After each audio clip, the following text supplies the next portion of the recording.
Salut à tous, c'est Shadow, encore une fois une nouvelle vidéo un peu spéciale sur la chaîne avec un concept totalement innovant. Non, pas du tout en fait. J'ai vu que la vidéo sur le serial killer vous avait beaucoup plu, donc j'ai décidé de faire une vidéo un peu dans le même concept. Donc aujourd'hui on va parler d'une histoire qui s'est déroulée il y a plus de 60 ans et qui n'est toujours pas élucidée. Il s'agit donc du mystère du col Dyatlov. Mais c'est quoi le col du mystère Dyatlov, Guillaume? C'est quoi le mystère? En gros, c'est 10 étudiants qui sont partis faire une expédition et qui sont jamais revenus. Et ils ont tous disparu dans des conditions très étranges, voire paranormales en fait. On sait toujours pas aujourd'hui qui leur est arrivé. Et du coup aujourd'hui on va parler ensemble de tout ça. C'est un sujet que je trouve assez intéressant. Quoi, ça t'intéresse pas? Allez, casse-toi, casse pas les couilles. Donc retournons un peu en arrière pour comprendre un peu l'histoire. Nous sommes en 1959. Donc l'URSS est en phase de dégel après la mort de Staline. Je m'excuse un peu pour la prononciation parce que voilà, il y a des noms russes et moi j'ai du mal, ok? J'ai du mal à parler russe. Du coup, il y a une certaine liberté qui se réinstalle au sein du pays et du coup, le sport redevient à la mode. Partant de là, une expédition de 8 étudiants et de 2 guides de l'école polytechnique de l'Oural qui décident ensemble d'aller affronter le mont Otorten qui est à 1900 km de Moscou, en Russie. Le parcours est classé en catégorie 3, mais il n'est pas insurmontable pour des alpinistes qualifiés comme eux, donc il devrait pas y avoir de soucis. L'expédition part de Sverdlovsk. Son but, du coup, c'est d'atteindre le mont Otorten, de longer les crêtes sur 100 km au sud et de revenir sur Sverdlovsk. Le départ est prévu pour le 23 janvier avec un retour le 12 février.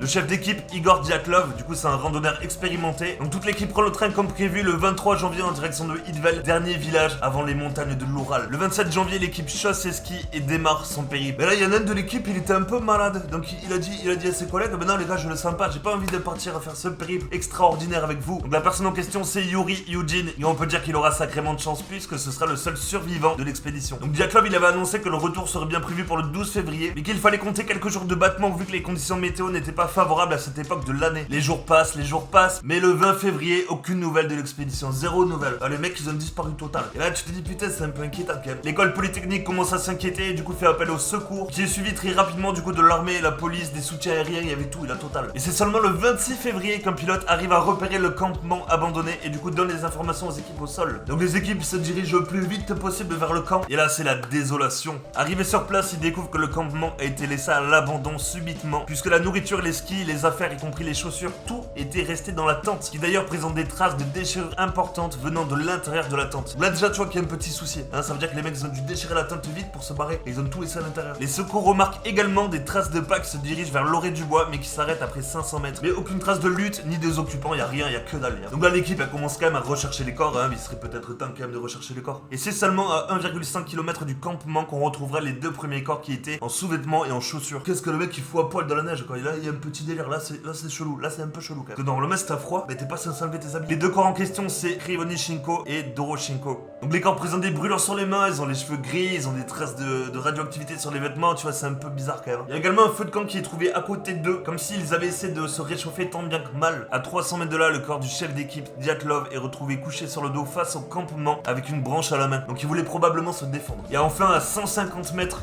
de Dyatlov, on retrouve les corps de Slobodin et Golmogorova qui gisent sur le ventre comme s'ils avaient voulu ramper jusqu'à la tente. À ce niveau de la partie, les médecins ils déterminent qu'ils sont tous morts d'hypothermie, puisque mis à part des brûlures aux mains ou voilà des petites blessures, il n'y a pas de signe de violence, il n'y a pas de signe de bagarre, il n'y a rien. Et il faudra attendre 2 mois supplémentaires pour trouver du coup les autres victimes. Et là c'est beaucoup moins drôle, puisque les expertises médicales disent qu'ils ont subi des morts très violentes, parce qu'il y en a qui ont le cœur perforé, la cage thoracique enfoncée, les yeux arrachés, les langues coupées, et là tu vois il y a quand même un truc un peu... Là eux ils ont pris tarif, eux ils ont pris très cher, et là c'est quand même pas normal. Là c'est pas une mort par hypothermie. Et pourtant malgré toutes ces questions qui ne sont pas élucidées, les enquêteurs décident de clore l'affaire au mois de mai. Et la zone est interdite pendant 3 ans supplémentaires. Donc t'as plus le droit d'aller te balader dans la zone. Il y a plein d'hypothèses, il y en a tellement des hypothèses.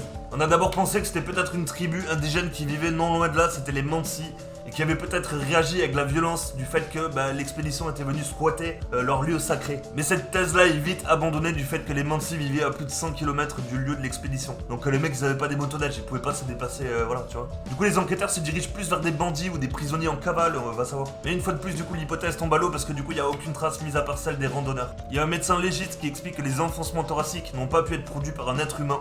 Après on a pensé que c'était peut-être les militaires. Ouh c'est toujours les militaires de toute façon, Parce que d'un côté c'est vrai que pourquoi interdire la zone pendant 3 ans? Du coup les gens ils ont commencé à devenir parano, D'autant plus que les militaires étaient présents le 6 février sur place et également 20 jours avant leur randonnée. Ça sème quand même un peu le doute, tu vois. Donc les gens ils ont pensé que l'armée avait fait des tests de missiles. D'autant plus que les mecs avaient de la radioactivité sur leurs vêtements. Donc ça a laissé, oui, supposer que l'armée avait fait des tests. Et merde, ils avaient pas vu les randonneurs. Allez. Mais encore une fois, cette thèse-là est écartée parce que, encore une fois, il n'y avait pas de traces à part celle des randonneurs. La base militaire la plus proche, elle était à 600 km, donc c'est vrai que ça fait un peu loin aussi. Ouais, ils ont peut-être des motoneiges, ouais. Et en fait, du coup, les traces de radioactivité, c'était lié à un incident nucléaire qu'il y avait eu il y a pas mal de temps en arrière. Donc ça avait créé un nuage radioactif. Il y a aussi l'hypothèse, du coup, des ovnis, parce qu'il y a des mecs le soir du drame qui avaient vu des lumières dans le ciel, et du coup, ils se sont dit, putain, c'est les ovnis en fait qui les ont attaqués. Mais en réalité, les enquêteurs se sont pas trop inquiétés, ils ont pas trop pris le sujet au sérieux, rien à foutre. Et les ovnis, rien à branler, les ovnis. Et donc, l'hypothèse la plus probable, ce serait la mort naturelle, évidemment, donc d'hypothermie, comme l'ont dit des experts randonneurs. Donc on pense qu'ils auraient été pris par surprise, je sais pas, par une avalanche ou une tempête de neige. Du coup ils sont partis dans la forêt se réfugier. Et comme du coup en partant précipitamment comme ça, du coup ils ont oublié leurs affaires et n'ont pas pu survivre dans un milieu hostile. Mais la question qui reste en suspens, c'est pourquoi le mec il avait la langue arrachée et les yeux arrachés. Tu vois, c'est quoi le délire, tu vois? Parce que ok, tu peux mourir d'hypothermie dans la neige. Mais pourquoi il y a un mec qui a les yeux arrachés et la langue arrachée? Pourquoi? Là il y a un problème quand même. Mais donc Guillaume, qu'est-ce qui s'est passé finalement? Hein, qu'est-ce qui s'est passé? Et ben en fait, c'est toujours pas. Voilà, 60 ans après, on sait toujours pas ce qui s'est passé. On a que des suppositions. Voilà, il est mort naturellement, il s'est fait bouffer par un ours. Et pourquoi l'autre il a les yeux arrachés? Pourquoi il a les yeux arrachés l'autre? Et je sais pas, elle va te renseigner, me fait pas chier là. Du coup, il y a juste Yuri, je vous en ai parlé tout à l'heure, c'est le mec qui était malade, qui a pas pu faire l'expédition et qui du coup milite depuis les années 2000 pour une réouverture de dossier afin d'élucider le drame. Mais en fait, le gouvernement russe, il s'en bat les steaks, il en a rien à foutre. Juste du coup, cette année, il y a 2 randonneurs qui sont partis faire une expédition à 2 au même endroit où il y avait les randonneurs qui ont disparu, qui sont morts. Et il y a rien du tout en fait. Voilà, ils ont dit que c'était calme, c'était un endroit calme, voilà. Et les oiseaux ils chantent et y'a rien. Faut avoir des couilles quand même pour faire ça, faut avoir des sacrés boys.